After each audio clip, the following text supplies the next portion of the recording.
낙찰일 거예요. 그럼 2배 수익이잖아요. 이러고 되는 거예요.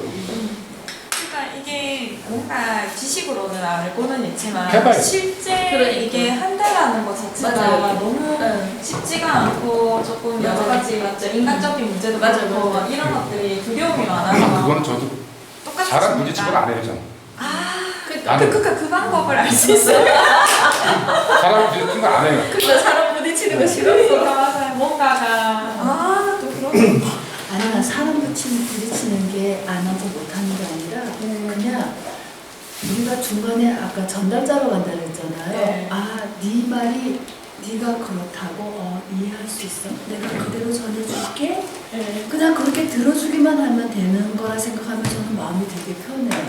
그러니까 같이 공감을 하는데 내가 책임감은 없는 거잖아요. 되게 편하게 지금 그래서 이 비니아님 그 말씀드리면서 저는 되게 마음이 좀 가볍게 왔거든요. 내가 이걸 해결해줘야 돼. 아닙니다. 제가 지금 너무 이상해요.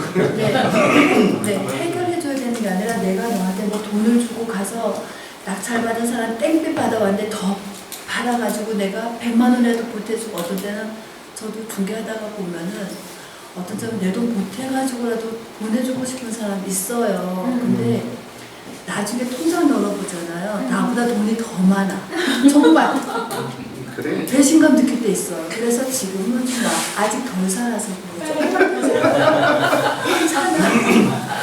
아닙니다. 제가 지금 오늘 계속 이거를 할 수 있거든요. 네. 이해를 좀 해주세요. 제가 감기 기운이 좀 있어가지고. 아까 우리 제천의 소장님 말씀 주신 것처럼 지분이라든지 지상권을 이용한 협상을 통한 이익을 내는 거라든지 그 다음에 뭐 유치권도 마찬가지고 뭐 지분이 가장 흔한 경우고 그런 거는 제 주변 지인분들도 제가 많이 소개를 해드리곤 했어요. 요즘은 지분은 잘 안 하는데 이 사람들이 기다리는 걸 잘 못해서 지분은 보통 처음 시작할 때 소액을 해보는데 소송 전에 협의가 되는 경우도 많지만 뭐 끝까지 가는 경우도 있기 때문에 그런 거를 좀 하면 한번 해본 사람은 또 하는데 이게 오래 걸리니까 또 좀 뭐 그렇더라고요. 저는 지분 경매 한번 하고 후규직 작업 하나 해봤었고 그 다음에 지상권 같은 경우는 주변 사람들은 그래서 건물만 있는 일자리 땅만 나오는 거 아까 말씀 주신 것처럼 그 작업도 저희가 해가지고 이익을 남겨드린 적도 2번이나 있습니다. 예, 그거는 우리 소장님들이 그런 물건 나오잖아요. 이 물건 되겠다 안 되겠다를 저희가 초이스 해드릴 수도 있어요. 근데 이제 현황만 가지고 파악이 어려운 경우가 있어요. 예를 들어서 뭐 지상권 같은 경우는 이게 지상권 성립이 안 되더라도 이게 좀 소송으로 가면 시간이 꽤 걸리거든요. 소송으로 가는 것보다 그 전에 작업될 수 있는 물건을 해야 되는데 그런 것도 저희가 필요하면 초이스 해드릴 수도 있고 지분도 마찬가지 아무거나 매입하면 안 되잖아요. 땅 같은 게 현물 분할로 잘라버리고 못 잘라고 그것도 마찬가지고 소송이 목적이 아니야. 소송은 하나의 무기일 뿐이지 가져올 수 있게끔 우리가 유리한 위치에 있는 물건들 위주로 사실 어렵지는 않거든요. 이것도 뭐 지분 경매 강의 가보면 비슷한 얘기인데 그 사람이 그걸 쓸 수밖에 없는 물건이라야 돼. 제가 지금 좀 이따 영상 하나 보여드릴 거예요. 얼마 전에 제가 3억 4천짜리 거제 장목에 있는 땅 낙찰 받았는데 그 사람 지금 제발 얹어 팔아달라고 난립니다. 그게 이제 지분 협상이거든요. 딱 반을 샀어. 그 사람이 뭘 하고 있는지 다 알았지. 뭘 계획하고 있는지 다 알아서 저희가 들어왔는데 저희가 들어왔어요. 근데 그 공유자 우선 매수권을 가지고 한 거야. 와가지고 저희가 당연히 우리 단독이지. 단독인데 그 사람이 저요. 내가 하겠습니다. 당연히 공유자 우선 매수권이 있거든요. 보증금이 모자라네. 누가? 그 사람 공유자 우선 매수권. 왜냐면 당연히 그 자리에서 바로 돼야 돼. 바로 내야 된다. 당연히 자기가 입찰 안 할 줄 알고 그냥 뚫레뚫레 그냥 형식상 막 본 거예요. 그게 그 자리에서 하는 거예요? 그 자리에서 내야 돼요. 잠깐 했어요. 그래서 우리 한 일 했다 하고 돌아서 나는데 뭐 주섬주섬 이래서 안 된 거예요. 와. 돈이 없는 거예요. 근데 돈이 아예 없는 게 아니고 800이 모자랐던데 2,800인데 2,000만 가져왔어. 그래가지고 법원에서 집행관 그 사법보장관이 기다려주려고 그러네. 이거는 법이 정해져 있는 건 아니에요. 빨리 가져오래. 그래서 내가 이의 제기를 했지. 아니 지금 내야지 그 무슨 가져오는 게 무슨 말이 안 된다. 그러니까 자기가 뭐 조항 내밀면서 최대한 기회를 주는 어쩌고 저쩌고 이래 돼서 그래서 내가 이 만약에 이게 내가 공유수 매수권이 저 사람 가져가고 추후에 내가 문제를 제기를 하겠다. 나는 그렇게 경매법정에서 바로 얘기했거든. 근데 내년 받으면 한참 안 와. 알고 보니까 점심시간 거의 다 돼갖고 법원 은행이 문을 다 닫혔네. 추가 묶으면 못 뽑았는 거예요. 한 10분 있어도 안 오는 거야. 그래서 내가 이제 이건 뭐 무효 아니냐 했더니만 또 나한테 설득을 한다. 이게 뭐 왜냐면 이 매각기를 종결합니다라고 해당 사건에 대해서 종결 고지를 해야 이게 끝이 난다. 그 말이 맞긴 하거든요. 다른 사건 끝날 때까지 안 하는 거예요. 그래서 내가 열이 나서 썩이 나서 이 분명히 문제 있다. 그럼 집에 가서 돈 가져와도 되겠네. 조여해놔놓고 떼놓고 그랬습니다. 분명히 내가 문제 삼고 이거는 내가 뭐 소를 제기하겠다는 식으로 떼놓고 얘기를 했습니다. 그러니까 사법고장관이 급해. 왜냐면 마지막에 다 끝나고 나서 종결하겠다 해서 다른 사건을 빨리빨리 부르더라고. 괜히 또 문제 될까봐. 왜 마지막 사건 부르기까지 안 왔어. 저 멀리 어디 농기까지 가는 것 같지. 그리고 끝나고 한 4, 5분 뒤에 법은 다 정리하고 있는데 온 거예요. 그래 된 겁니다. 그래 저희가 우리가 낙찰이 됐는데 어찌됐든 지금 그 사람 우리가 3억 2,600인가 그래서 금액을 보여드릴게요. 3억 2,600인가 그랬어요. 그거를 자기 처음에 1억을 얹어주겠대. 네, 처음에 잔금을 포기했는데 근데 알고 보니까 매수 신청 한 번의 기회를 쓴 거예요. 그게 또 돈은 없어도 이미 저희가 들었기 때문에 그래서 자기가 우리가 미담해도 누가 낙찰될지 또 모르는 상황이 된 거지. 그래서 그럴 수도 없어. 그래가지고 우리가 결국 등기를 쳤어. 그러니까 지금 1억 5천 추가 줄게 지금 이러고 있어 이런 상황이에요. 그러니까 이렇게 하는 거예요. 우리가 보통 말하는 지분 같은 경우 우리가 낙찰되면 나중에 본인이 알 수도 있고 모르면 우리가 우리 낙찰받았는데 니 우짝인데 물어보는 거예요. 그럼 자기가 이걸 받을 수밖에 없는 입장이라야 되는 거지. 그러면 자기가 협의가 오죠. 굳이 뭐 소송까지 안 가더라도 그게 이제 지분 경매의 기본인데 뭐 그런 것들은 물건들이 꽤 있습니다. 저는 마산까지도 보거든요. 그런 지분 물건 중에 할 수 있는 물건들이 꽤 보여요. 특히 살고 있는 사람. 어르신들은 살고 있으면 거의 100%거든요. 밑에 지분권자가 가족이거나 뿔뿔이 흩어지고 전혀 제3자는 힘들 수도 있고 어쨌든 어르신이 그 지역을 벗어나기 힘든 사람이 살고 있는데 한 사람이 뭐가 터져서 나왔어. 카드 연체를 해갖고 근데 다른 사람이 이게 공유지분으로 경매 나온지도 몰라. 내가 일단 받을 만한 물건이면 받아놓고 나머지 사람한테 얘기를 하는 거예요. 그러면 어쩔 수 없이 자기 어머니는 어디로 갈 겁니까? 그렇게 해가지고 난 죗값을 파는 게 기본인 거고 죗값이 아니라 더 얹어 팔 수도 있죠. 우리 그런 말씀처럼 상황에 따라서 그게 지분인데 뭐 저는 뭐 그렇게 해서 조금 얹어서 먹고 그것보다는 그냥 오히려 더 싼 물건 문제 있는 물건 받아가지고 파는 게 저는 더 이익이 커서 저는 그 위주로 하는데 지분 경매도 처음 시작할 때는 소소하게 해볼만 해. 그것도 저희가 나중에 이 교육 간에 할 수도 있고 교육이 끝나더라도 어떤 걸 초이스하면 되는지 좀 알려드리도록 할게요. 자, 우리 소장님도 소개가 다 됐고요. 아까 제 얘기를 마저 할게요. 2018년부터 저희가 중개업을 해서 20년에 스톱을 했어요. 오히려 폐업까지 해버렸습니다. 중개업에 대한 저는 회의감이라기보다는 저하고는 너무 안 맞아서 중개업이 싫은 건 아닌데 저를 함부로 하는 게 싫더라고요. 열받아서 그냥 안 해버려서 저도 중개업 할 때는 되게 시크하겠거든요. 와서 학기만 하고 말기만 말하는 식으로 하니까 그게 또 거래가 되네.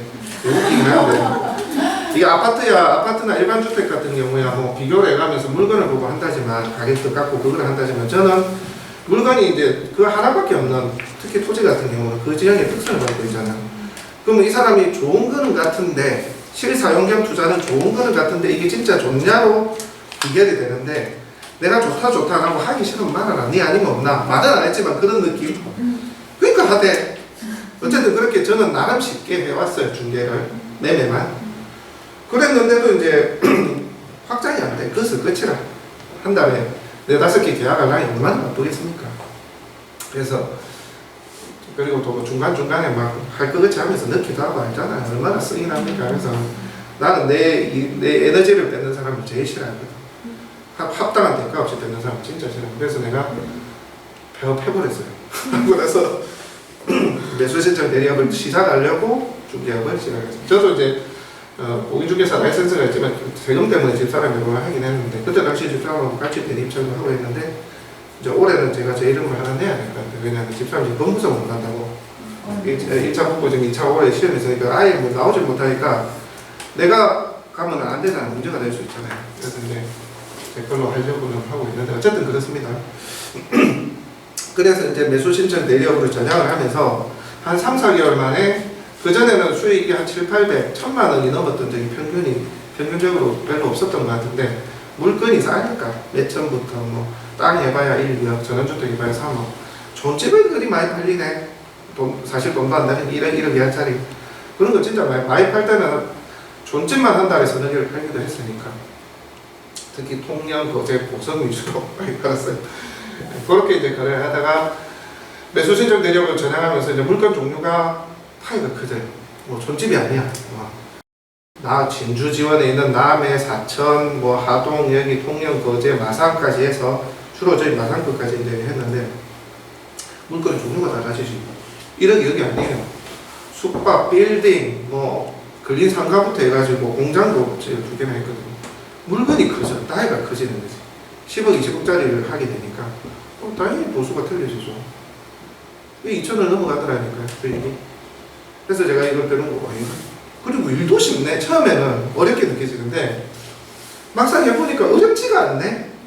살짝 고민만 해주는데 살짝 설정만 해주면 되더라는 거지. 인도도 야 이게 너무 쉬운 거예요. 진짜 돈은 되고 일도 별로 안 아파. 왜? 내가 임장 갈 일이 있나요? 안 가도 되지. 그 주소지 나와 있으니까 가서 보세요. 어차피 내가 가도 안에는 못 봐. 보고 오라는 거지. 보실 때 뭐 샤시하고 뭐 집에 있는 경우는 이런 거 있는지 좀 보고 하실 것 같은 모습 이러니까 일이 안 힘드네.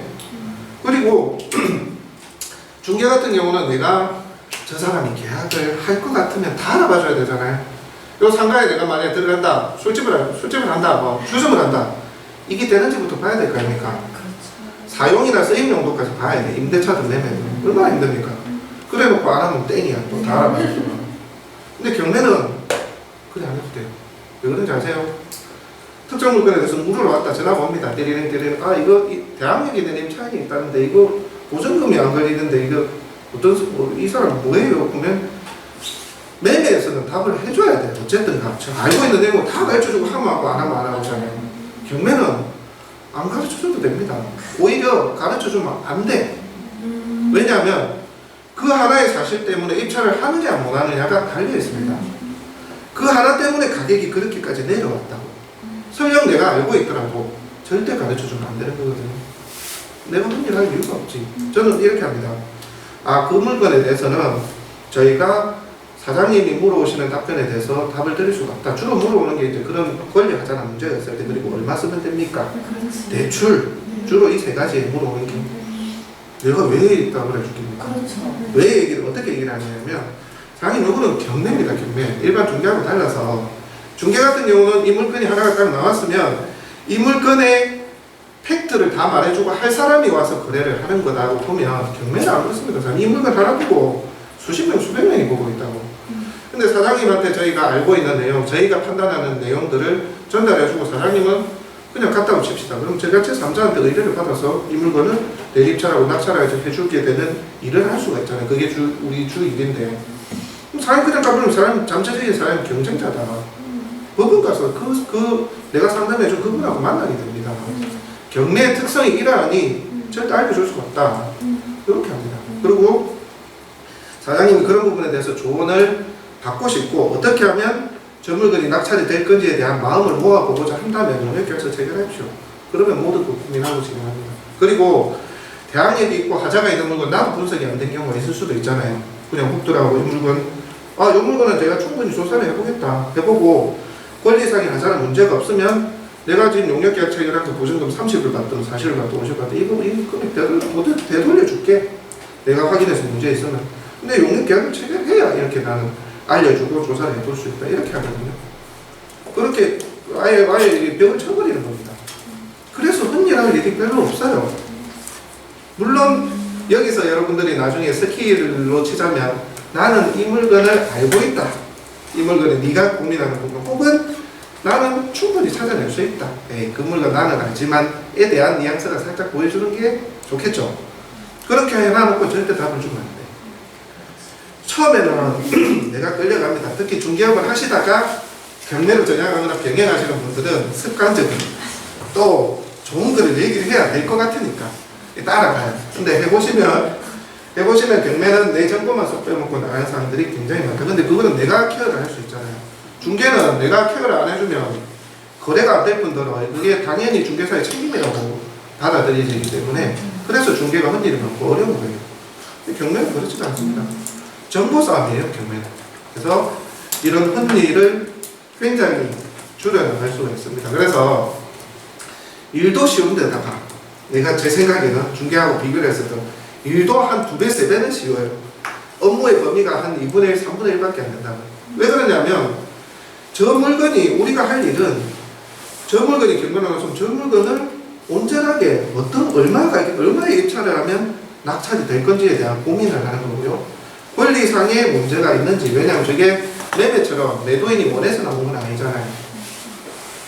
자기가 빚을 못 갚아서 법원이 강제적으로 채권자의 요청에 의해서 강제적으로 나온 거다 보니까 권리상의 분석을 해야 될 수가 있습니다. 당연히 어차피 그 소유자의 의사에 달해서 나온 거기 때문에 그 권리 분석하는 일, 아까 그리고 가격 책정하는 일 얼마 쓰면 될지, 그리고 낙찰 후에 저 물건이 온전하게 의뢰인한테 인도되기까지 도와주는 일을 하는 겁니다. 자, 그럼 여기서 중개하고 차이가 뭔지 아세요? 저기에 가라오케가 되는지, 주점이 되는지, 뭐 행정처분을 얼마나 받았는지, 그거는 내 의무는 아니에요. 물론 내가 좀 더 잘하고자 알아봐드릴 수는 있지만 절대 의무는 아닙니다. 저희는 그것까지 알아봐달라면 용역비를 따로 받아요. 시청에 전화하고 찾아가는 비용까지 저는 따로 청구를 합니다. 그러니까 그러니까 일이 쉬운 거예요. 저는 그래서 이거는 용역비 청구를 뭐 20이든 30이든 우리 머릿속에 비용 청구를 하셔야 되는 사람이 이거 한번 직접 물어보시고 판단하시는 게 더 쉬울 것 같아요. 지자체 전화하시고 내가 이런 업종인데 할 수 있는지 먼저 다시 내보시고, 대출도 사장님이 저희한테 대출 돼요, 알선해 주세요, 그거 다 알아봐주면 내가 의뢰할게요가 아니라 막상 낙찰을 받고 대출을 못 받는 경우도 많으니 경락 대출 검색하셔가지고 거기에 상담사 많으니까 거기 물어보세요. 물어보고 사장님이 가지고 있는 금액하고 대출 가입 금액하고 맞으면 의뢰 주라고 그렇게 토스를 해버리십시오. 저희는 다 그렇게 하고 있거든요. 그게 맞습니다. 내가 내 일을 쓸데없는 일을 줄여나가야 되고, 경매는 중개와 다르고 이런 프로세스로 진행이 되는 거니까 당신이 하고 싶으면 그렇게 맞춰봐가로 여러분들이 가이드라인을 만들어 놓으시면 됩니다. 그럼 따라와요. 이해되시죠? 그래서 쉬워요. 근데 이제 물건 종류는 그 금액대가 커져 있지, 각 지원, 법원별로 내 마음대로 가서 입찰을 할 수도 있잖아요. 물론 우리 지역에 있는 물건을 얘기할 때 내가 아무래도 목소리가 좀 더 커질 수가 있지. 내가 알고 있는 물건 종별이면 좀 더 커질 수는 있으나, 내가 다루지 않는 물건까지도 공법적인 부분이나 어떤 법적인 부분을 깊이 있게 몰라도 인도가 우리가 핵심이기 때문에 입찰하고 그 부분만 케어된다면 내가 얼마든지 홍보를 올릴 수가 있는 거예요. 그러다 보니까 물건의 종별 확대가 됐더라. 예를 들어 저는 상가 하나도 안 했거든요. 비도심에 다니는 걸 좋아해서 중개만 하다가 갑자기 상가로 들어오면서 상가 멀리 봤다. 권리상의 문제 없고 그러면 이 정도만 해볼까? 이 정도만 가야 돼서 그러면 낙찰이 됐겠네. 이제 그때부터 이제 저도 이제 찾아보면서 뭐 공부도 좀 하게 되고, 물론 그 사람이 알려달라고 다 알려주지는 않았지만 나름대로 공부도 하게 되고, 범위가 자연스레 넓혀지더라고요. 중개에 비해서. 중개는 못 넓힙니다. 제 경험에서. 그거 하기만 해도 바빠요. 맞아요.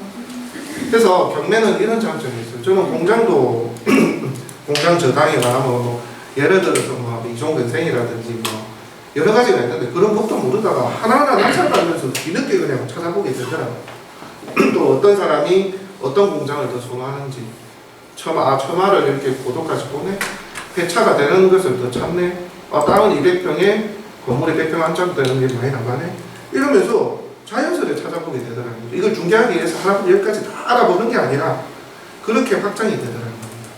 그래서 숙박도 마찬가지예요. 저희도 모텔 하나 낙찰 받아가지고 지금 조그마한 거 운영하고 있는데, 모텔도 몰랐던 거를 후반분이 승계를 하고 운영비가 됐었구나, 그러면 경매는 이렇게 되는구나, 이런 것도 하나 해보니까 알게 되고, 되게 물건의 종류가 다각화가 되고 범위가 넓어지고 할 게 많아지는 거예요.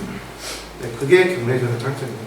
그래서 다양하게 물건을 올리시면서 내가 다양한 범위로 넓혀 나갈 수 있는 그런 창구가 되기 때문에 경매, 그리고 금액도 늘어나니까 커지니까 수익도 증가를 하더라고요. 그래서 우리 소장님들도 물건 범위를 확대하고 좀 더 넓은 영역을 해보겠다는 경매를 정말 해보시는 추천드립니다. 자, 경매에 대해서 이런저런 말씀을 좀 나눠보고 있는데요. 혹시 경매 지금 아직 저희가 교육도 뭐 본격적으로 시작한 건 아닌데 막연한 질문도 괜찮아요. 평소에 뭐 아주 이 프로세스와 상관이 없어도 되고 상관이 있어도 되고 혹시 평소에 이 경매에 대해서 궁금한 점 없으세요? 매수 대리업에 대해서 궁금한 점?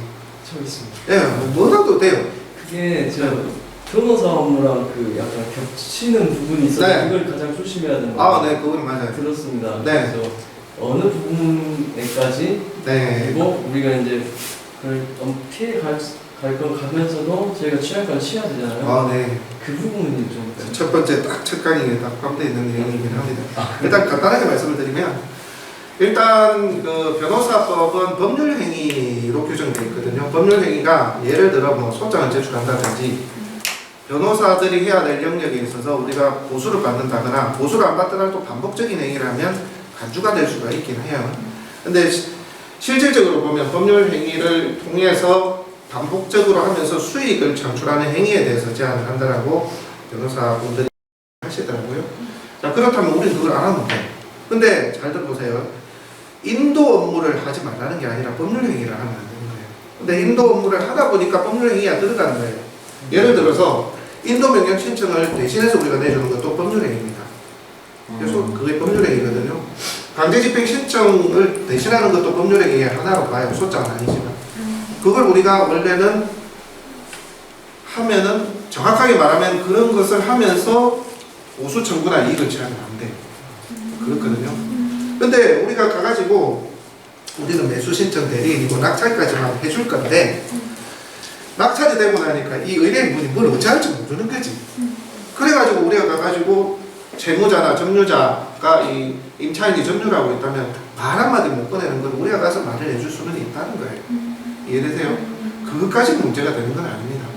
그래서 우리는 매각 수수료라고 칭해야 되고요. 거기서 낙찰 후의 과정은 우리가 그 인도 명령 신청을 대신해 준다라고 해도 안 되고요. 강제집행 신청을 대신해 준다라고 해도 안 됩니다. 그러면 원칙적으로 변호사법 위반이 되고요. 그래서 그거는 우리가 주도적으로 한다라고 반드시 말씀하시면 안 되고, 다만 낙찰 후에 조언을 할 수는 있잖아요. 얼마든지 인도 명령 신청을 해서, 아니면 조언을 넘어서 본인이 법원 가기가 무서워서 같이 가줄 수도 있잖아요. 우리가 위임장 받아서 본인이 서류를 제출하는 게 아니고 본인이 제출한다면 문제가 없다고. 자, 그게 가이드가 돼야 되고요. 그 다음에 인도 협상도 마찬가지. 인도 협상도 우리가 그 인도하는 비용을 별도로 받는 게 아니라 우리는 매각 수수료의 모든 것을 포함한다고 해야 됩니다. 낙찰 후의 과정은 그냥 우리가 도와주는 거예요. 선의로. 이해되시죠?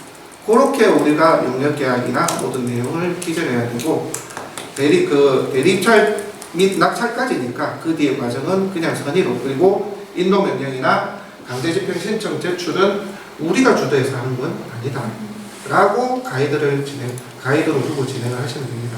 그리고 실제로 변호사, 법무사 제 주변에 뭐 지인분들도 많고 한 3-4분 계시거든요. 저희가 협력된 그 법무법인을 한 군데가 있긴 한데 여러분들은 압니다. 관심이 없어요. 무슨 얘기인지 아십니까? 경매 입찰해갖고 낙찰 뒤에 명도 이거에 관심이 없다고. 왜냐하면 법무사나 변호사는 이 일이 어려운 일에 속합니다. 왜? 서류적으로만 다 합니다. 자기네 하는 일들이. 근데 우리는 가서 만나야 돼. 자, 그러면은 만약에 매수신청 대리업을 의뢰하고 대리입찰 및 뭐 인도까지 도와줘야 변호사 사무실을 갔다 칩시다. 서류적인 거는 그 사람들이 다 하지. 사무장이든 누구든 만나서 나와갖고 이 불통에 있는 채무자 인도 협상하는 걸 꺼린다니까요. 그거 안 줘요. 그거 아니라도 뭐 다른 서류적인 일만 해도 할 수 있는데. 그래서 사실은 자기의 영업 범위 밖으로 벗어나 있습니다. 오히려 채무자나 임차인한테 이 사건 내에 좀 연기시켜줄게. 이런 게 훨씬 편하지. 서류만 한두 장 내면 끝나는데. 그러고 200~300을 받는데 뭐 인도 협상을 굳이 어려운 걸 하겠냐고. 이해되십니까? 법무사 같은 경우도 인도 명령 대신 제출을 강제집행 신청 서류 제출을 주는 거에도 몇십만 원 받거든요. 그리고 있는 사람들 나중에 뭐 지급 명령 신청도 100만 원씩 받아요. 부부적 서류만 내면 끝인데 대신 써주고 대신 내주고 그게 쉽지. 이거 뭐 3,400씩 받으면서 인도 협상하는데 가담을 해가지고 그거를 관심이 없다. 근데 문제는 이 범위가 하나의 만약에 우리가 이제 우리의 이제 파이가 커져가지고 이거 매수신청 대리는 다 중개업 매수신청 대리 등록을 한 중개업소들이 하고 있는 실정이 만약에 돼 있고 보니까 저 사람들이 나중에 문의등록 다 내고 하면 저도 알아서 다 하는 것 같은데 괜히 그 변호사분들이 이제 법률 대리인들의 그런 뭐 그런 게 있잖아요. 가오라고 해야 되나 말해서 자기 영역에 대한 침범 그게 불편할 수는 있거든요. 애기 시비가 올 수는 있다. 그래서 우리는 항상 나중에 의뢰해 주시는 분한테는 그런 얘기를 할 필요는 없지만 원래는 사장님이 인도 명령을 내셔야 되는데 뭐 같이 갈 수 있으면 같이 가자. 내가 같이 동행을 해줄게. 근데 자기가 뭐좀 정 어려우시면 뭐 우리가 대신해서 선의로 그냥 내줄게. 그래가지고 위임장 받아가지고 처음 얘기할 때는 그렇게 얘기를 해야 돼요. 우리가 낙찰의 과정은 사실은 매각 수수료 및 요거야 안 하지만 우리가 뒤에 일들이 사실 그 의뢰 주신 사장님께서 어려우니까 우리가 이런 부분은 다 도와드리겠다. 대신에 인도 명령이든 집행신청이든 원래 사장님이 하셔야 된다. 같이 하지만 우리 같이 가는 것도 해줄 수 있고 정 어려우시면 우리가 대신 내주는 것만 제출하는 것만 그냥 해드릴게요. 요 정도로 하면 크게 문제 삼지 않는 그런 분위기입니다. 만약에 근데 그것도 변호사 측에서 이 사람이 너무 많이 하는 것 같은데 예를 들어서 다 하는 것 같은데 그래갖고 트집 잡으면서 소장 제출해가지고 나중에 제출일을 보면 위임장 다 들어가 있고 그러면 트집 잡을 수도 있긴 해요. 아직까지는 그걸로 트집 잡은 사례가 단 한 군데도 없어요. 관심도 없고 그 정도 실정이니까 여러분들이 적절하게 법률행위는 낙찰 후의 과정을 법률행위는 하지 않는다. 하지 않고 있다라는 모습만 뉘앙스만 보여주시면 그게 문제가 없을 것 같아요. 그리고 실제 이거는 본인이 내세요. 내는 건 어렵지 않습니다. 그 인도 명령 신청서라는 다 작성해주고 본인 보고 그냥 내시라 하면 되거든요. 그럼 어떤 근거도 없잖아요. 그렇게 하시면 가장 무난하다. 근데 저는 제가 다 합니다. 다 하니까 아무도 문제 삼지 않고 저희가 몇몇 변호사분들 법무사분 업무를 봐도 심지어 그래도 중개업소에서 다 안 해주던가요. 오히려 뭐 그런 식이야. 관심이 없어. 네. 귀찮은 거지 뭐 자기한테. 왜냐면 인도명령 신청서 강제집행 신청서만 의뢰주는 게 아니고 와서 꼬치꼬치 다 물어봐. 법무사 변호사 아이고 붙잡으면 됩니까? 저리만 버티고 붙잡으면 됩니까? 이거 어렵거든. 하여튼 그렇습니다. 거기까지는 이해되십니까? 네. 자, 본격적으로 한번 조합을까지 한번 시작을 해보도록 할게요. 시간이 안 되어 있으니까. 자, 그리고 시작에서는 12시부터 1시까지 점심시간이고요. 식사 같이 하시는 게 좋을 것 같아요. 밑에 가서 국밥 드셔도 되고요. 그리고 중간중간에 급한 전 하나 있으시면 또 조용히 가서 전화 받고 오셔도 됩니다. 그리고 화장실 쪽에 가면 커피나 음료 같은 건 냉장실 문 열어보면 그 아이스 커피도 있거든요. 뭐 편한 대로 드시면 돼요. 우리 4주간에는 그냥 자기 공간이라고 생각하고 쓰시면 됩니다. 자, 제가 이 수준을 어느 정도로 해야 될지를 좀 몰랐는데 오늘 들어보니까 아직 입문 단계이신 분도 있고 그래도 경험이 있으신 분도 있고 하니까 조금 이제 처음 단위를 해가지고 그렇게 저희가 하나 또 보겠습니다. 오늘은 사실상 오늘은 이론적인 게 좀 많은데 실제 경험을 좀 더 많이 곁들여서 말씀을 드릴게요. 2, 3주차 때는 실질적인 구체적인 방법론으로 들어갈 건데요. 자, 보겠습니다. 매수신청 대리업. 원칙적으로 이제 민사집행법상 경매하고요, 국세징수법상 공매하고 다 할 수는 있습니다. 할 수는 있는데 공매는 전자입찰이거든요. 온비드 사이트에서 공인인증서 가지고 본인이 입찰할 수 있어. 그래서 사실상 대리입찰로 의뢰주는 경우가 그렇게 많지는 않아요.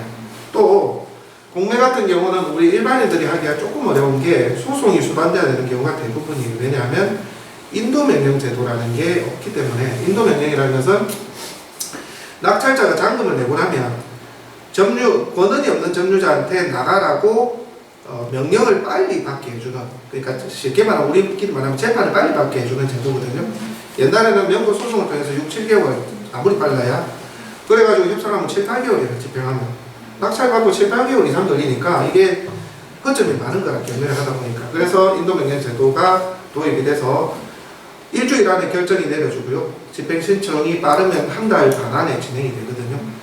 그렇게 빨리 낙찰이 된 사람한테 인도가 돼야지만 경매가 원활하게 진행이 되고 채권자의 보호가 되더라.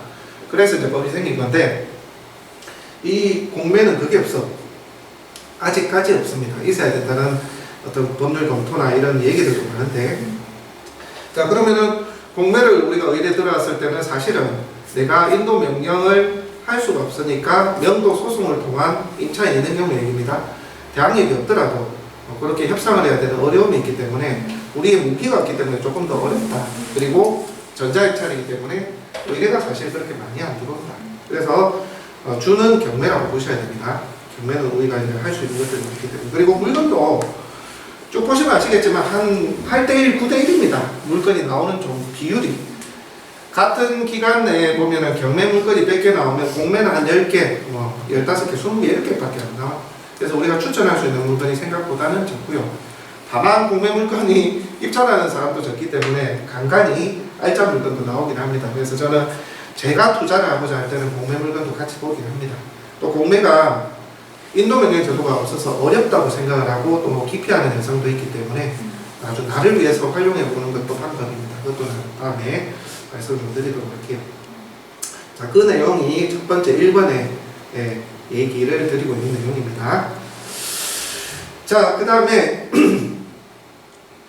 자, 그 매수 신청 대리의 업무 범위에 대해서 저기 나와 있는데요. 실무에서 업무 범위는 물건 추천, 입찰, 가격 결정, 낙찰기 과정 살펴봐주는 사실상의 모든 경매기를 포함하여 조사하게 됩니다. 자, 우리가 법률적으로 보면 우리가 입찰을 하고, 그죠? 그 다음에 차순위 매수 신고까지 하고 이런 어떤 법률적 행위까지 할 수가 있거든요. 근데 우리가 실제 업을 해보면 그게 아니다. 어떤 경우는 물건 추천도 해줘야 되고 해주고 싶으면 해줘도 돼. 저는 잘 안 해줍니다. 저는 제가 바빠서. 그리고 입찰 가액을 산정을 하고 권리를 분석을 하고 그 다음에 법원에 직접 참여해서 입찰을 하고요. 그리고 낙찰되면 낙찰 뒤의 과정까지 우리 의뢰인분한테 설명하고 풀어주고 알려주는 일련의 행위. 그리고 우리끼리 얘기지만 사실가 추가된다. 그래서 저희가 의뢰가 오는 걸 보면 저는 지금까지 낙찰받은 게 200건이 넘어요. 제가 세봤거든요. 200건이 넘고 200건이 낙찰을 받으면 법원에 간 거는 왜냐면 법원에 하루에 17개를 넣어도 봤거든요. 그 입찰 봉투를. 왜냐면 빌라가 동시에 다 들어오긴 하고 막 희한한 같은 법원에서 17개 들어가고 그래서 저희가 제 기억에는 아마 1000건 정도 되는 것 같아요. 230건 정도 받은 것 같은데 낙찰이 된 것 같은데 확률이 좀 낮죠. 저는 푸시를 많이 안 하거든요. 우리 소장님들은 나중에 푸시 하셔야 돼요. 푸시라는 게 최저가가 있는데 뭐 낮게 쓰라는 경우는 실제 그래봐야 떨어질 게 뻔해. 선생님 내가 봤을 때는 그거 먼저 들어가면 이 정도까지 가셔야 됩니다라고 설득을 하셔야 됩니다. 떨어지면 뭐 경험 삼아 해보지 뭐 이래 말은 그래도 저것도 아시고 뭐 우리도 아시겠다. 돼야만 서로 좋은 거 아니겠어요. 자 어쨌든 낙찰 후의 과정까지를 모두 포함해서 그렇게 진행하는 게 현실적인 지금 상황이다. 그래서 우리가 해야 될 게 뭡니까? 우리가 뭐 법률적으로 우리가 강의에서 보면 맨날 이것밖에 없어. 뭐 매수 신청 대리업을 뭐 어떻게 시작을 하는지 그 다음에 사건 카드를 쓰는 방법 그 강의에 그것밖에 없다니까. 근데 우리 일은 그게 아닌데 이런 거예요. 자, 저희는 그래서 저 100명이 만약에 의뢰가 온다 치면 우리 의뢰하는 사람의 종류를 제가 말씀드리는데 목적 왜 우리한테 매수 신청 대리업을 의뢰하느냐. 첫 번째로는 일단 법원에 대한 기피 현상이 있습니다. 법원은 우리가 안 좋은 일로 가잖아요. 그죠? 좋은 일로 가는 경우가 드물다. 안 좋은 일로 가기 때문에 법원을 자기가 가기가 부담스러워하는 분들이 있습니다. 법원 가기가 어렵다. 그 다음에 두 번째는 이 권리 분석을 못 하겠다는 거죠. 그 다음에 세 번째는 이 똑같은 얘기인데 경매를 뭐 아예 모른다. 경매를 아예 모르고 낙찰 후에 인도 어디서 듣긴 들어요. 경매는 싸게 좀 받는데 뭐 내보내라 그러면 힘들다 하는데 뭐 이런 거 주로 이 세 가지입니다. 거의. 근데 확률적으로 어떤지 아세요? 요거 한 10%도 안 돼. 진짜입니다. 요거 한 20% 돼요. 왜 요즘 권리분석 또뭐 경매 연구소가 잘 돼 있으니까 기본적인 건 알아. 나머지는 뭔지 아세요? 요거예요. 이거는 됩니다. 인도. 낙찰 후의 과정 그리고 경매 입찰부터 해서 내가 이 과정들을 내가 못하겠다. 그리고 낙찰 후의 과정도 누렸다 해서 해주는 게 이 프로테이지라니까. 실제 그래 저희가 조사를 해봤다니까요. 왜냐하면 처음에 우리가 사전에 뭐 때문에 이거 해주냐고 물어보거든요. 저는 습관적으로. 대부분 이거예요. 그러면 생각을 해보세요. 우리는 이 업무에 대한 홍보나 마케팅이나 컨택을 해서 대화를 할 때 어떤 얘기를 해야 되겠습니까? 네가 하면 어려워. 우리가 하면 다 할 수 있다. 네 손도 안 대고 내가 하게 해줄 수 있다. 그냥 네 나한테 돈만 주고 입찰금액 들어가면 낙찰되고 인도 다 마무리되고 네한테 넘겨줄게. 근데 네가 해봐. 나도 내가 하니까 내게 제일 어렵더라. 네가 해봐. 못해. 어차피 이 사업이 당신이 가서 접촉을 해봐라. 기본 500부터 시작한다. 주택기준. 뭐 상가는 더 달라. 자, 근데 네가 나한테 의뢰해봐라. 그러면 내한테 주는 비용까지 해가지고 3,400이면 마무리된다. 니는 그 양반 얼굴 한번 볼 이유도 없고 우리가 다 인도해줄게. 넌 못하잖아. 그러면서 이제 얘기를 하는 거예요. 버티고 있으면 우리는 인도 변경 신청하고 집행 신청하면서 당신이 버텨봐야 손해가 될 수밖에 없고 당신이 잔금 납부일로부터 계속 지금 버티는 기간을 계산해서 손해배상이나 부당이득 청구 반환수도 할 수 있다. 우리는 그런 과정까지 전부 다 협상을 해서 얘기를 하기 때문에 이 기대치가 낮아져서 우리한테 용역비를 주고서도 우리가 원하는 인도가 된다. 근데 당신이 들어가거나 당신이 자기 집 뺏어가지고 된다. 자기 부동산. 한번 해보시라. 그러니까 이런 얘기들을 당신이 했을 때는 쉽지가 않다. 근데 우리한테 의뢰하면 어차피 네가 협상에 따라 나가는 실제 그래. 내가 협상하니까 어렵더라고. 내 거를. 돈 어차피 나가는데 그 돈 내지는 그 돈보다 싸게 이게 진행이 될 것이다. 이렇게 얘기를 할 수 있어요. 그래야 설득이 되고 이해가 되죠. 그죠? 자, 이런 겁니다. 경매도 모르겠고 낙찰도에는 더 모르겠고 이런 거예요. 이것에 대해서 미리 언급을 해서 당신이 하면 어렵고 내가 하면 비용도 더 저렴할 수도 있고 혹여 같은 금액이라도 당신이 신경 1도 안 쓰게 인도를 우리가 운전해 줄 수 있다. 이거를 반드시 각인을 시켜야 됩니다. 그리고 내 경험이 많았다는 모습이 보여져야 됩니다. 내가 이 얘기를 맨날 하거든요. 변호사님한테. 근데 저번에 같이 있어봤어. 그리고 내가 저 옆에 그거 녹음을 좀 하나 했거든요. 왜냐면 자기가 10번 했는데 다 그냥 물어보고 가더래. 녹음을 해보라고 했어. 이게 하라고 했거든. 안 해.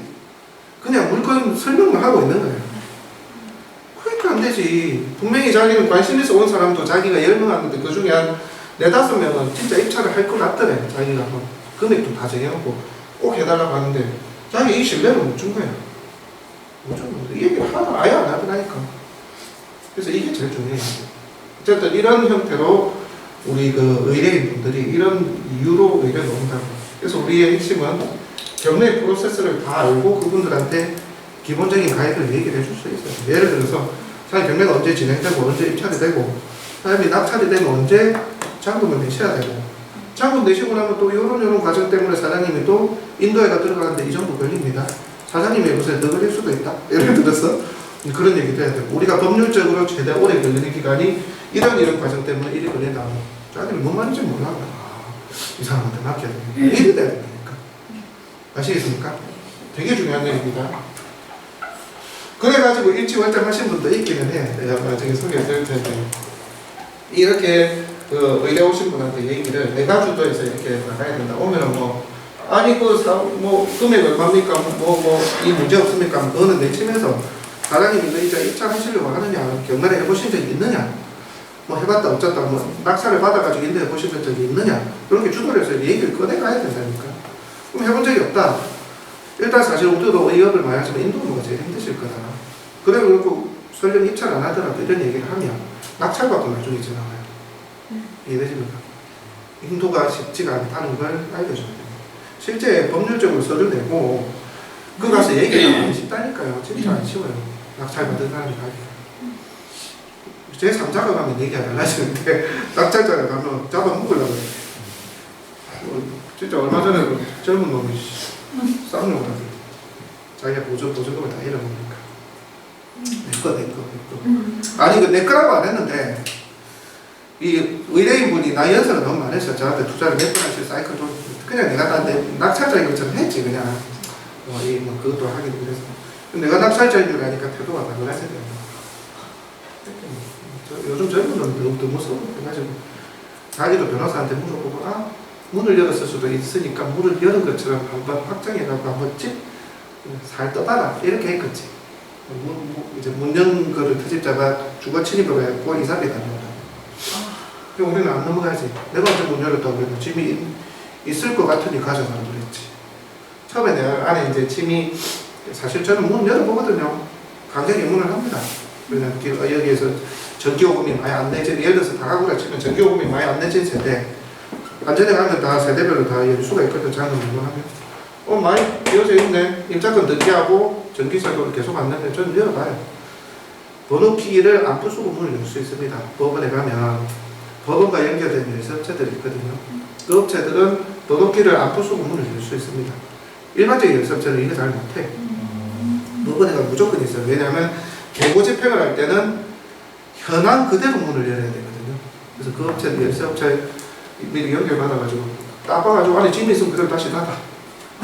다시 닫고 이제 인도명 이제 집행하면 돼. 이해됩니까? 열려있는지 안 열려있는지도 모르는 옷을 전부 다 인도명 연결하고 wen제 집행 어떻게 해? 이게 AM이에요. 그래서 이제 내가 말실수를 하나 했던 것 같아. 안에 짐도 깨끗할 것 같은데 이 얘기를 해줬는가 봐. 녹화를 내가 들고 했던 그걸 터질까 문을 열었다. 그래서 내가 언제 개문하고 여러 주의도 주거침 문 따고 들어가서 주거침이 많이 해요. 왜 들어가셨어요? 라고 이제 계속 물어보는데 답을 얻으려고 들어갔다는 확답을 얻으려고. 그래서 내가 언제 들어갔다 그래 짐 깨끗한 거 있을 것 같으면 내가 가져가라고 했지. 그러면서 내가 나는 문 열었다고 한 적 없으니까 알아서 하라. 심지어 그놈이 명도 확인서도 받아갈 양반이야. 보증금 받아갈게 있어. 근데 젊은 놈이 어디서 변호사한테 조언 받아갖고 이거 문 연거 같은 느낌이 든다라고 했겠지. 문 열었을 수도 있다.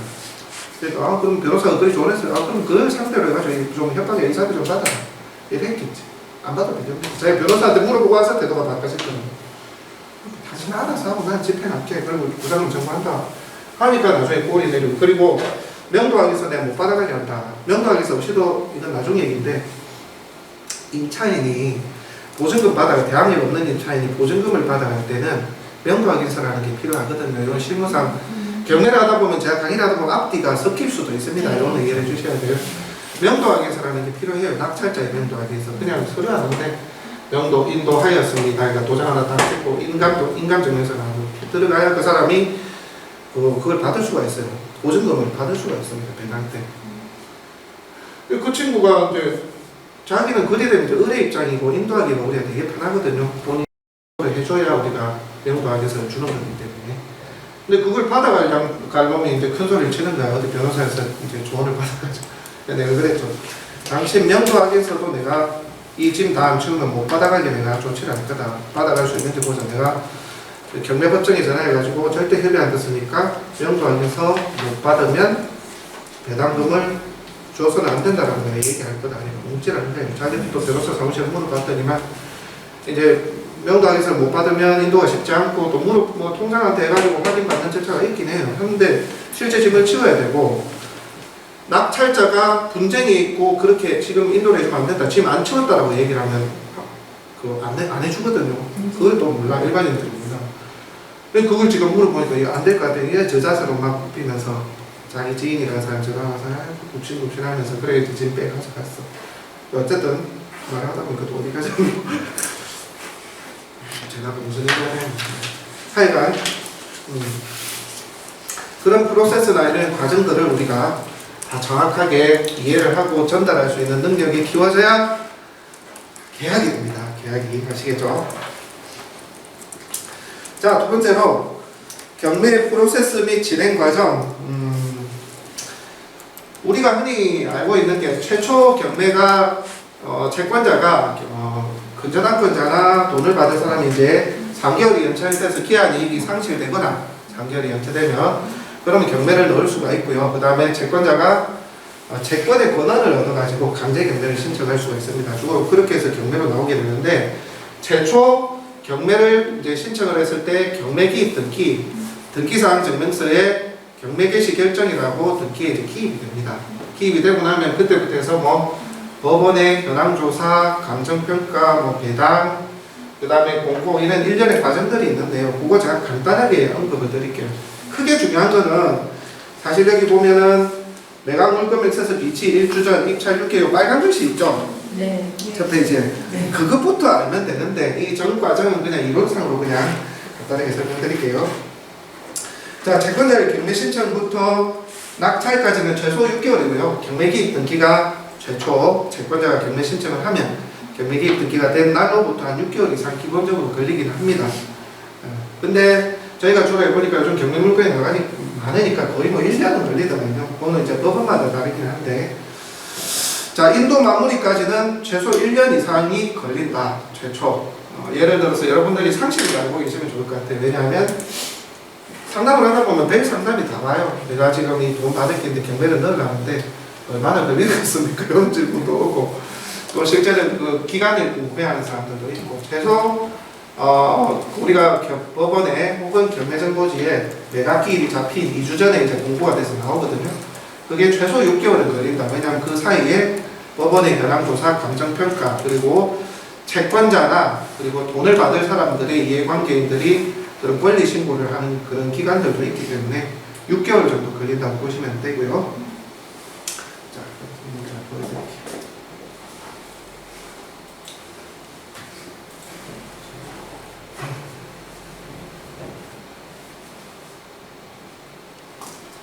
낙찰을 여기까지 보여드릴게요. 아닙니다. 참고사항은 아니고 제가 대신 계속해서 말씀드리겠습니다. 자, 경매기입 등기가 되면 이론이라서 좀 재미는 없는데 간단하게 한번 볼게요. 그 다음에 자, 여기서 현황조사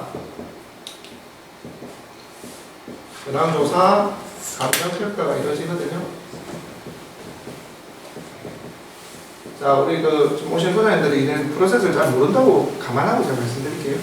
자, 경매기입 등기는 채권자가 경매를 신청했을 때 법원이 경매주 등기로 이제 경매기입 등기를 하게 됩니다. 그 다음에 이제 현황조사는 뭐냐면 법원의 조사관이나 집행관이 이제 경매가 시작이 되면 요 비용을 전부 다 채권자가 돈을 내거든요. 경매 신청을 할 때. 그럼 법원이 이제 일단 돈을 받았으니까 법원의 직원이 현황조사를 직접 하고요. 그 다음에 용역을 줘서 가는 경우도 있더라고요. 어쨌든 관계자가 현황조사를 합니다. 현황조사라는 거는 해당 물건이 경매로 나왔으면 그 물건이 온전한지, 공부상 내용과 다른 게 없는지, 공부상이라는 건 등기, 건축물대장, 토지대장하고 현황이나 상황이 다른지, 그 다음에 점유하고 있거나 임차를 하고 있거나 뭐 채무자가 어떻게 지금 주거를 하고 있는지, 임차인이 있는지 그런 것들을 직접 가서 조사를 해서 보고서 형식으로 씁니다.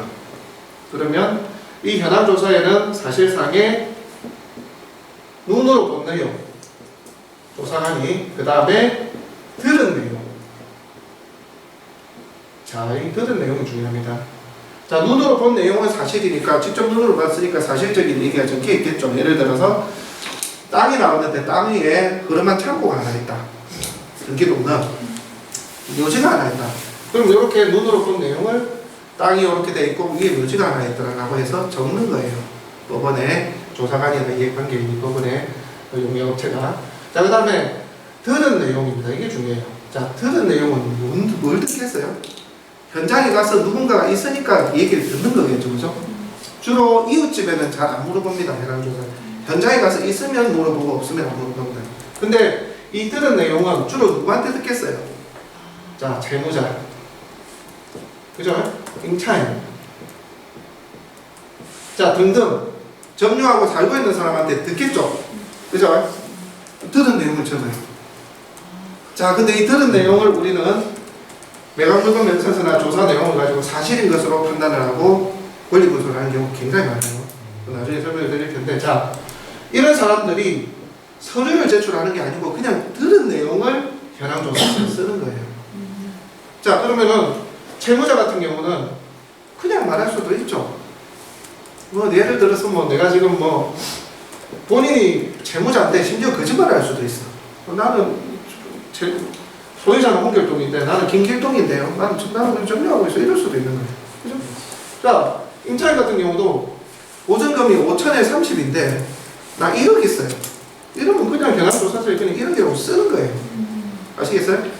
그래서 현황조사서는 구두로 들은 내용, 뭐라고 함, 뭐라고 얘기함이라고 되어 있는 내용은 사실일 수도 있고 거짓일 수도 있다. 거짓. 이게 되게 중요합니다. 권리분석한테. 아시겠죠? 자, 이거는 반드시 기억을 하고 있겠죠. 현황조사서에 있는 내용은 누군가로부터 들은 내용으로 기재되어 있는 것은 사실일 수도 거짓일 수도 있다. 자, 이렇게 현황조사를 법원에서 하게 되고요. 그 다음에 감정평가 이제 법인이나 업체에 의뢰를 해서 법원이 명령을 하게 됩니다. 해당 경매물 목적물에 대해서 감정평가를 해라 라고 하게 됩니다. 자, 그 다음에 현황조사가 끝난 뒤에 예정물건이라는 게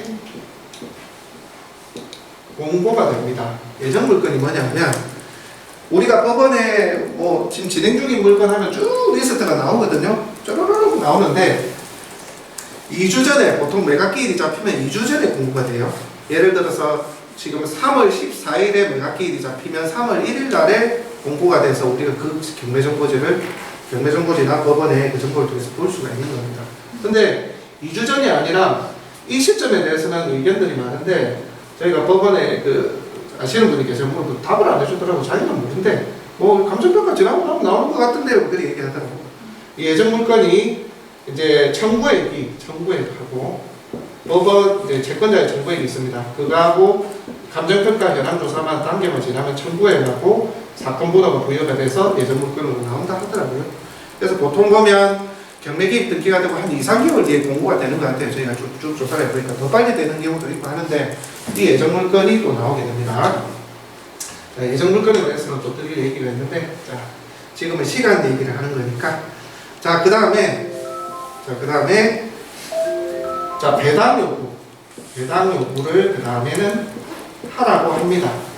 자, 그 다음에 권리신고 겸 배당 요구를 하라고 법원이 명령을 합니다. 누구한테? 이 현황조사를 한 이 내용을 토대로 해서 등기로 보내기도 하고 답신이 없으면 한 번 더 찾아가기도 해요.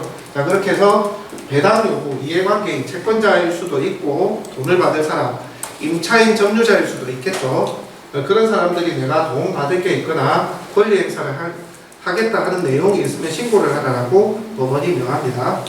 자, 그 다음에 요리 갈게요. 자, 매각기일 공고.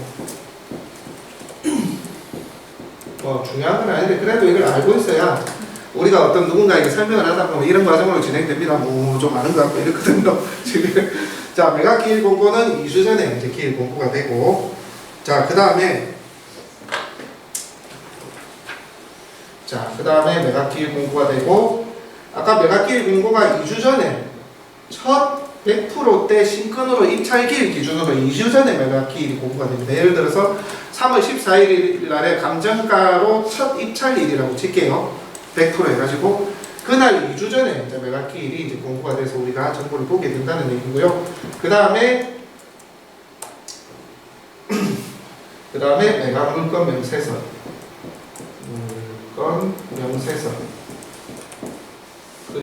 죄송합니다. 이거는 일주일 전에 공고 비치가 됩니다. 자, 이 일주일은 우리가 첫 입찰일 100% 신건으로 입찰할 때 그 입찰기일 일주일 전에 매각물건 명세서가 나온다는 얘기입니다. 그러니까 2주 전에 법원의 정보가 매각 공고가 되거든요. 근데 이 일주일 상간에는 매각물건 명세서는 안 나와요.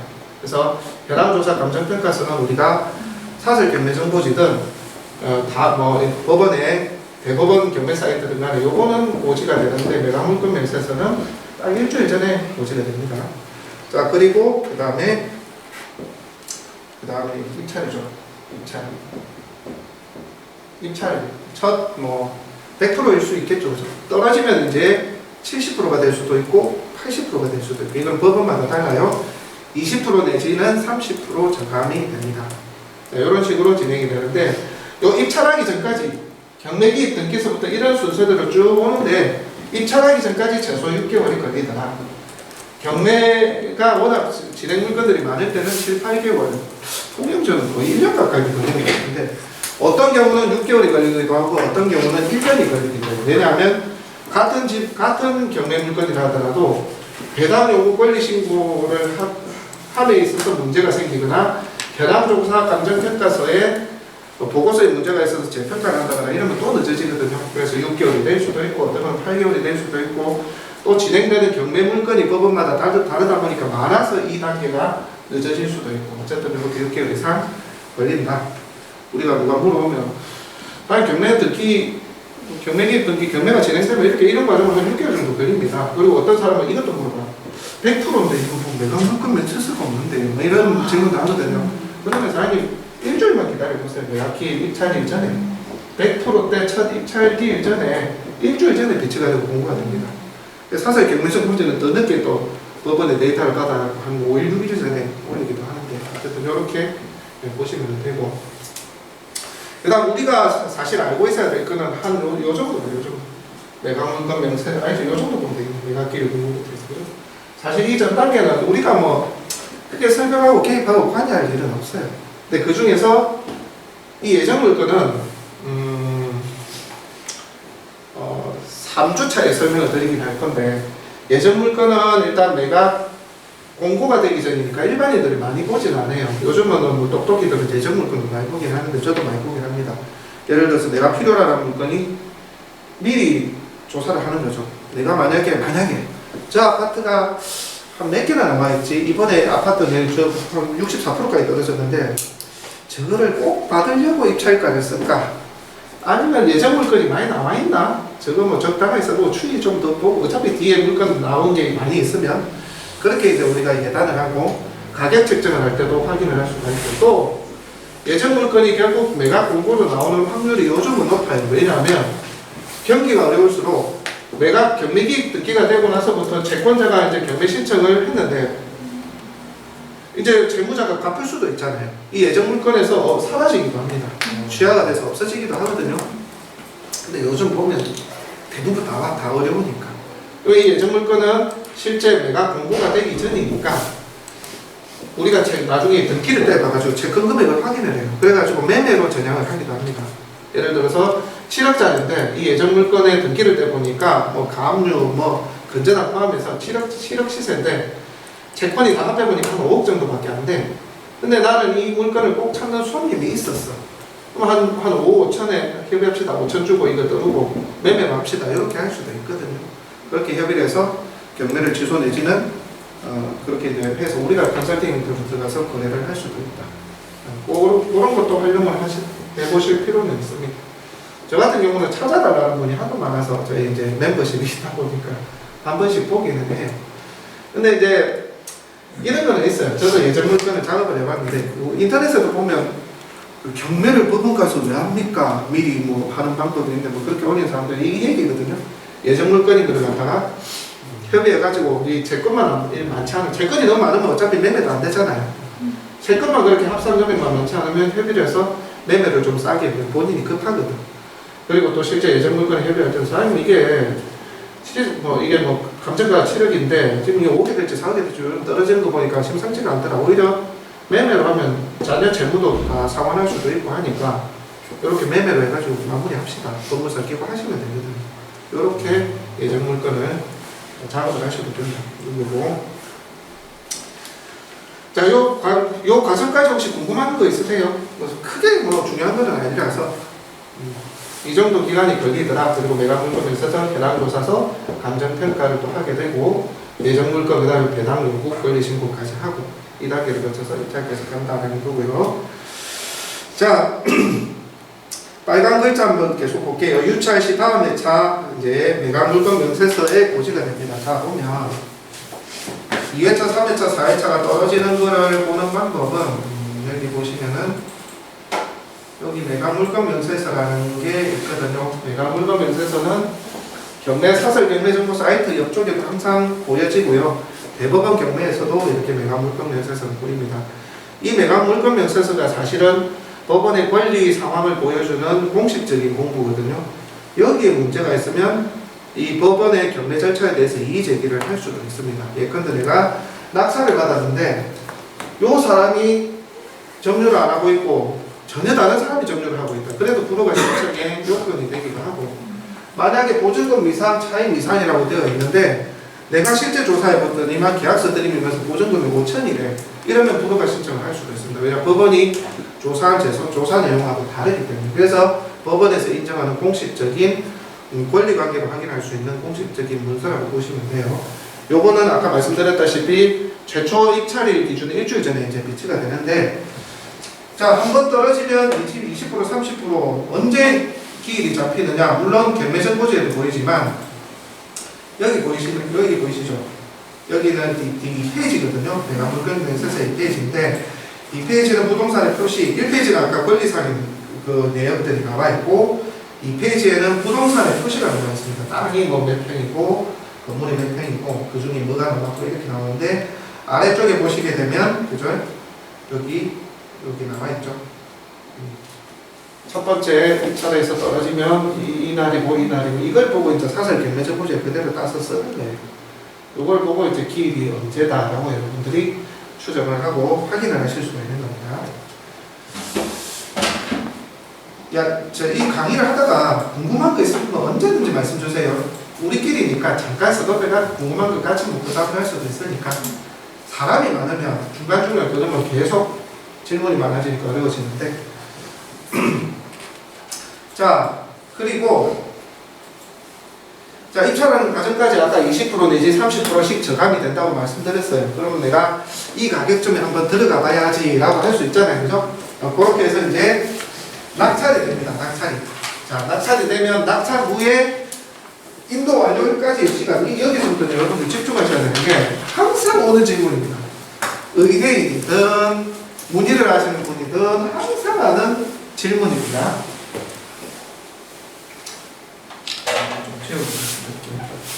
여기까지는 상식, 여기는 반드시 그냥 머릿속에 각인이 되어 있어야 됩니다. 날 물어봐. 괜찮아. 심지어 지는 자기 물론 그런 거 있지. 내가 정보만 얻고 가서 내가 낙찰 받고 다 할게 내가 알아야지 싶어서 물어볼 수도 있고, 그죠? 의뢰한테 항상 물어봐. 왜냐하면 내가 대출 내는 시기가 언젠지, 내가 들어가서 살 수 있는 시기가 언젠지가 궁금한 거야. 낙찰을 보니까. 그래야 뭐 대출도 알아봐야 되고 대금도 좀 준비를 해야 되고 그렇지 않습니까?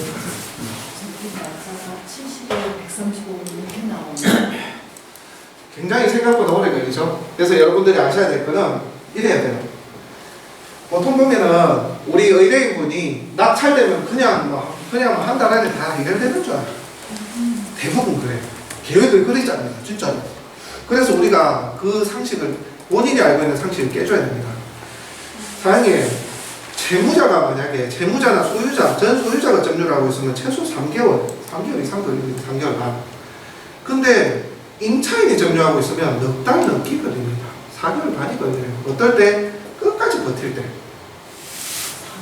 4개월 반도 걸립니다. 최대 걸려요. 물론 땡겨질 확률이 높지만 상황에 따라서 이걸 반드시 얘기를 해주셔야 돼요. 그래야 여러분들이 마음이 편해요. 왜냐하면 날짜를 좀 땡겨가지고 우리가 지정을 해놓으면 빨리 안 나가면 우리도 해달고, 근데 우리는 최대한 기간을 확보해놓고 법원의 프로세스대로 인도명령 넣고 협상하고 안되면 집행 신청하고 개고 집행하고 강제 집행까지 이르는 과정까지가 일이 걸리기 때문에 안 됐을 때는 강제 집행까지 하지 뭐로 계산하고 협상을 해야 편하거든요. 이해되시죠? 그렇게 이제 마음을 먹고 진행을 해야 되기 때문에 채무자가 점유 시는 3개월 반, 그 다음에 임차인이 점유 시에는 4개월 반이 걸립니다. 이렇게 얘기하셔야 됩니다. 자, 실제 보면 자, 64%든 뭐 49%든 51%든 낙찰이 됐어요. 그러니까 이제 낙찰되면서부터 우리 일이 본격적으로 시작될 거 아닙니까? 그죠? 그러면 매각 허가 결정이라는 게 이제 진행이 되는데, 지금 자세히 보시면 시청에서 안 주라는 거를 법원에서 까오라는 서류, 그래갖고 인감증명서하고 사본 다 떼어가지고 이의 신청했습니다. 받아들여줬는데 그냥 낙찰자가 그 땅이 그거 가지고 취소하려 하다가 그냥 원점으로 다시 가져가서 그냥 취소를 했어요. 이의 신청한 걸 취소했다는 거죠. 제가 그때 얘기 들은 게 법원에서 웬만해서는 받아들여지기 힘들 것이다. 근데 이제 이거는 권리관계에 중요한 하자니까 한번 들여다보겠다 그런 얘기를 하더라고요. 그때 받아들여지긴 했어요. 그때 제가 얘기를 들었거든요. 그래가지고 법원에 집행하라고 조사관이 다시 나오고 제 감정 아니 많이 막 그랬었습니다. 어쨌든 웬만해서는 안 받아들여진다 정도만 알고 계시고, 그러니까 요까지는 절대 손을 대면 안 돼요. 절대 심기를 건드리지 마세요. 재무자든 채권자든 뭐 누구든 간에. 자, 그리고 나서 여기서 또 끝이냐?